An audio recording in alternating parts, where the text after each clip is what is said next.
Hey, this is Coach Wilson, and this is Unit 1, Day 4. Today we're going to be picking up with some of our early colonial settlements, specifically that of Jamestown and Plymouth. What I do want you to talk about in your journal, though, is the first colony that we've talked about in this class, which is the Roanoke colony. Tell me why they're the lost colony, and tell me what kind of interactions Native Americans had with the colonial society of Roanoke that may have potentially caused them caused it to be a negative experience. So we're going to go ahead and move on into our daily notes. Make sure you are keeping up with your journal. Make sure you are keeping up with your vocabulary at the end of every day of notes. And remember that all of the notes will be right here with the lecture, and all of your vocab and journal will be as well. So, moving into what you will be able to do after you finish the notes today, you should be able to identify the motivations for settlement in Jamestown and Plymouth. You should also be able to compare and contrast the relationships of each colony and how they interacted with Native Americans. And you should be able to identify and characterize the qualities of each of these colonial regions and what they specified in. Now, the first group that we're going to talk about are the Jamestown people. Okay, and they came over to America with a group called the Virginia Company. And this was the first permanent English settlement, and it was created through a joint stock company. And essentially, a joint stock company, to explain that to you very shortly, when sailors or explorers wanted to come to the New World, it was much cheaper to get a lot of people invested into your venture so that you didn't have all the risk. So, for example, if I was going to America from England, and let's say my buddy Charles can put up 50% of what I need for the voyage, and I put up the other 50%. Well, then now, if I completely flop, I've only lost 50% of my investment versus losing 100% of the investment. Does that make sense? Or at least hopefully it does. Some early problems that Native Americans and settlers suffered from.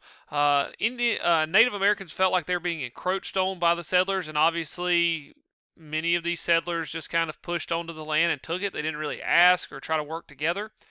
They also killed a lot of Native Americans because of disease, and they in turn also dealt with a lot of disease problems early on.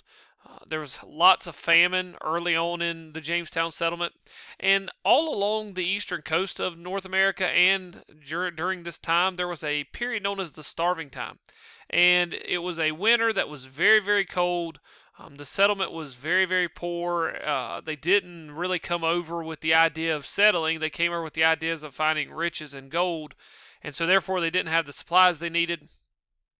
The only thing that actually saved the Jamestown settlement was the arrival of John Rolfe, and he had smuggled in some tobacco seeds and is able to turn Jamestown into almost America's first boom town is the easiest way to say it. But he did this through turning tobacco into a cash crop, and essentially they were able to sell tobacco as well as get the goods that they needed from the money. Now, it is quite possible that John Rolfe could have been executed for this. The Spanish kind of had a monopoly over the tobacco industry, but they never did, and tobacco is going to become one of the staple crops of the United States during this period. John Rolfe is also the one who married Pocahontas, which you may have seen in the movie was John Smith, but that is untrue. It was John Rolfe. Now, the labor in Jamestown. First of all, tobacco farms were getting much, much bigger than what your typical farm was, and because of this, they needed lots of labor. They started off using indentured servants, but in 1619, slavery was introduced into the colony, and we see the first slaves arrive in the New World. Well, at least in that part of the New World. Obviously, we've talked about early America. There were slaves all over. Just to kind of clear things up with you about indentured servants, make sure you understand the difference between that and slavery. If you were an indentured servant, you were contracted to work for a fixed period of time. Generally, it was between 3 and 7 years. In exchange, your master, if you want to call him that, or your boss, whatever you want to call him, he would supply food, clothing, lodging, and other necessities. And he had to do that for the period of time that the contract was signed for. Then, whenever you reached the end of your contract, you could actually go out on your own, take the money that you had made or whatever you'd been able to establish for yourself, and start your own life. And it worked for some. A lot of the people that came over were under the age of 21. It brought a lot more people to the New World, but it specifically took place a lot in the southern colonies. So your Jamestowns, your settlements in North Carolina, those types of places. The other way that they encouraged settlement into the New World was through the headright system. And what they would do is give you 50 acres of land, and then it was your job to settle that land, farm it, and take care of it. And if you were already in the colony, you could actually join the headright system, or you could be a part of the headright system, and basically they would give you 100 acres of land. And the idea was to encourage settlers to come over and make the journey to the New World to encourage settlement and expansion of the New World. Now, the problem with the headright system, as well as all of this, is that it is encroaching on Native Americans and not asking for their opinion, which is obviously not going to make Native Americans very happy. It's going to lead to a lot of violence. Now, the government at Jamestown was very progressive and is one of the first representative governments in America. It is known as the House of Burgesses. If you want to go back to where our country gets its roots from of having a representative government, this is it. And what it was is believing that there should be a voice from the people that is in government that helps make decisions. Now, the problem with the House of Burgesses and all of the representative governments in America through the first, 150, 200 years of our history is that these representative governments are going to be made up of wealthy landowners and really what you would call almost that top 10, 15, 20% of society, not your middle class, working class men like what we try to promote today, even though that's still not quite the case even today in our representative government. And it's also worth noting that there wasn't really a middle class during this time. Without industrialization, you're not going to see a middle class develop until really about the mid-1800s into the late 1800s, and really not until about World War II you really see that middle class develop. Now, the Virginia Company is going to come to an end as a result of the House of Burgesses. King James I did not agree with the fact that they'd created their own representative government, and because of this, he's going to revoke their charter and make them a royal colony. And what that means is that they will be controlled directly by the king, and the way they do this is that he establishes somebody in the colony, and then they're going to control the colony and report back to him. Now, just to kind of show you the timeline, you can read through this. Jamestown struggling. Tobacco makes them more profitable, which means more people come over. They continue to plant tobacco, and the population continues to grow. The problem is it's draining the soil. It drains the soil, which means they need more land, as well as there's more people, which means they need more land. And that's what causes people to start moving to various places in the west. I've got Albemarle there, but just places westward of Jamestown. The land is much more fertile, and it gives the population room to grow. Once again, I ask you, what is the problem here? If you said anything other than Native Americans are being pushed further and further west, you would be wrong, because that's the problem. Is they're not asking the Native Americans, they're just pretty much telling them, and that's going to lead to a lot of violence.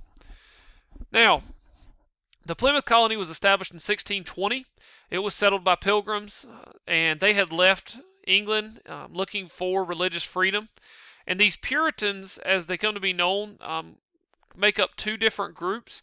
So you have the Pilgrims, who were actually aboard the Mayflower, and then you have this other group that is just strictly Puritans looking to establish a Puritan colony. So the Pilgrims are coming over here looking for religious freedom and just the ability to worship. When we talk about the Massachusetts Bay Colony, they were Puritans looking to keep a Puritan government there's no separation of church and state. It's strictly together.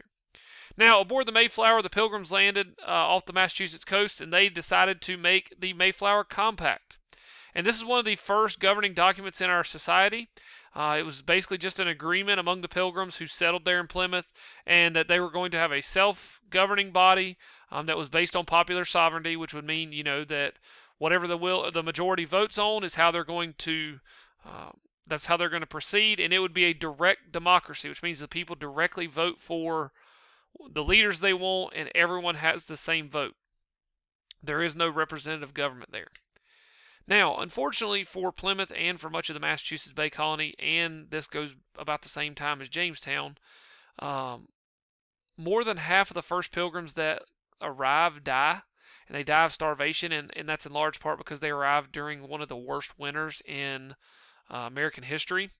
The Native Americans there did help them while they were struggling, help them to learn how to grow fish or not grow fish, grow plants, catch fish, cut down trees and turn it into lumber. They just aided them in so many things because there was no way for them to get the supplies they needed fast enough to survive. One trick that they actually showed them was that they could plant their seeds on top of fish in the sandy soil, which is why they were having such trouble growing things, is that they didn't have enough fertilizer or enough nutrients in the soil. So the fish actually allowed them, the dead fish underneath the seeds actually allowed the plant to grow because it gave it nutrients to latch onto. Now, the other Massachusetts colony that sets up a little bit later, I think Jamestown and Plymouth is 1607 and like 1609, somewhere in there. Massachusetts Bay sets up somewhere around about the 1630s. It was settled by John Winthrop and a group of Puritans.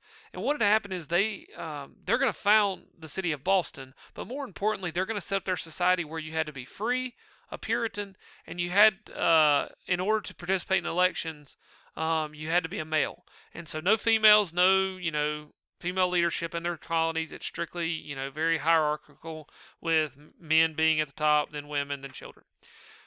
Now, this is going to lead to the Great Migration in the Massachusetts Bay Colony, which brought about 20,000 refugees to the colony, and it's going to become one of the most influential settlements in New England with fur, fish, and shipbuilding. And the idea that they wanted is they actually bought the charter for the Massachusetts Bay Colony, and they are going to come over with no ties to England whatsoever, so they don't have to worry about anyone telling them what to do. So, here are your questions for the day. Make sure you get all 5 of these copied into your notes, and these should be getting answered at the bottom of your notes each day. And if you have any questions, please let me know. Here is your vocabulary. Got 4 words for you today. And like I said, if you're having any issues with the notes, please email me. Otherwise, I'll talk to you soon.